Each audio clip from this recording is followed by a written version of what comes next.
guys, it's Heather from Geek Girls.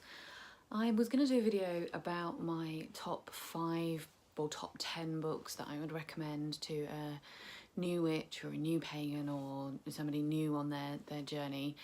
And then realised it's been a really long time since I actually bought any new books or read any books aimed at like 101 books.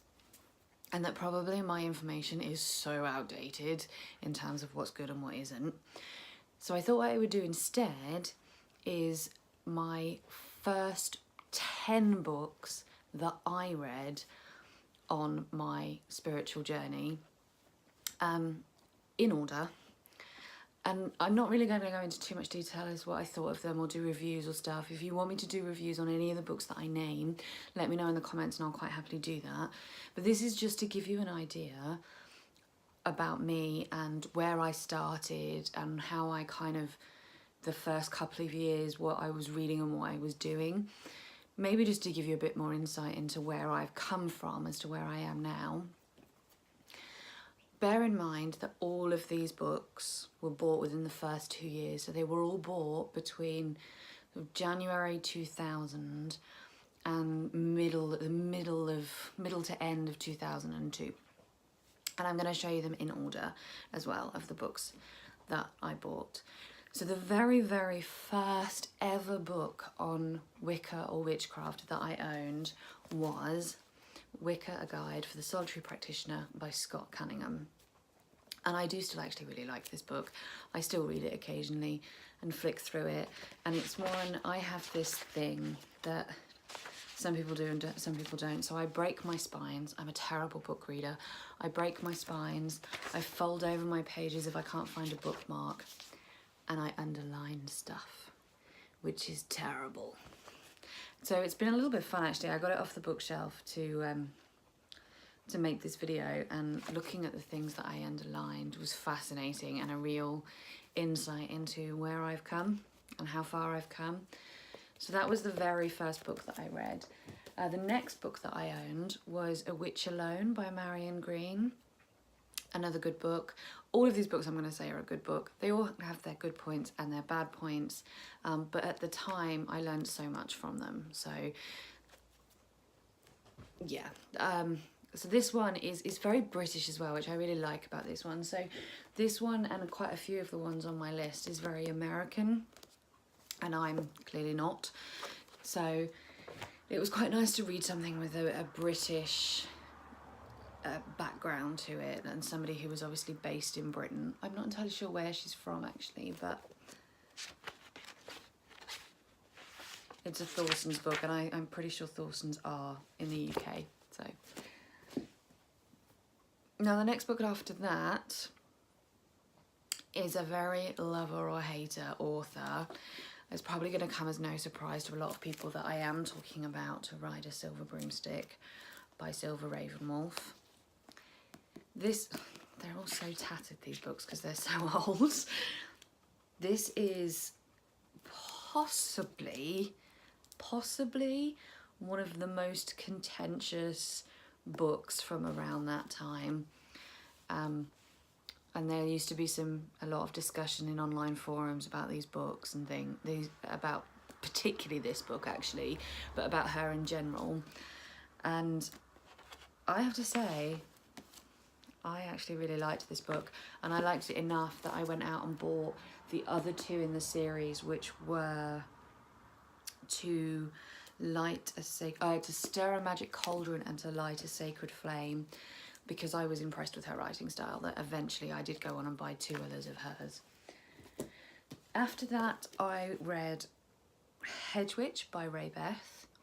This one's interesting because this is if you don't know, this is letters. So she's writing letters to someone who's interested, or 2 people actually, who are interested in becoming practicing witches. And she writes them different letters with different bits of information in throughout the year. Again, Ray Beth is from the UK, so it was that I really liked as well, that it had that kind of UK style to witchcraft style to it, rather than the more American style. The only thing I found frustrating about this book was that I wanted to know what the other letters said, the letters that were sent to her said, but she doesn't publish them. She only publishes her own letters. So I've always wondered what the other side of that conversation looked like. After that, it was Vivian Crowley's Way of Wicca, published by Thorson's. This book is so old and so battered that there's actually pages coming out. I've just dropped half the book and I don't know where they came from. Oh, there, I think. It's that old. But I used to really like the Thorson's books. I don't even know if they still publish anymore, but there was a few like this that I had. There was a Psychic Protection one, and I think there was a Chakras one as well. And I liked them a lot, so. I then, after that, read Living Wicca, A Further Guide by Scott Cunningham. I do have a couple of Scott Cunningham books, actually. I quite liked Scott Cunningham's writing style, and I liked this book because this one was all about basically building your own spiritual practice, creating your own path, figuring out your own deities, figuring out, you know, your own idea of the mysteries and that kind of stuff. So I really, really enjoyed this one. This next one is my favourite book of all the books that I've ever owned. Is still probably my favourite. I read this one all the time. I go back to it all the time. I know I said I wasn't going to do a review, but if I just recommended one book out of any of these 10, it would be this one. This is the best book I've ever read. And that would be Witchcrafting by Phyllis Carew, I believe you say her name. This was it was the first time that I'd really thought about like the harm none type concept and why that might be a thing, why it might be something to consider rather than just something that I'd accepted because all the other books said I had to. And her definition of magic as well was very different than anything I'd ever read, which I really liked.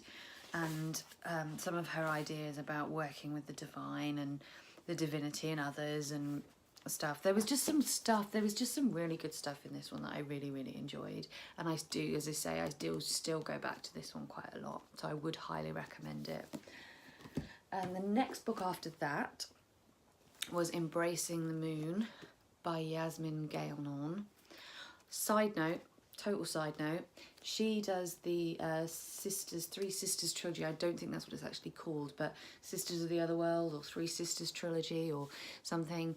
And there's some really, really good books. If you like urban fantasy books, they are really, really good. Check them out. But this one was a lot less Wiccan than the others.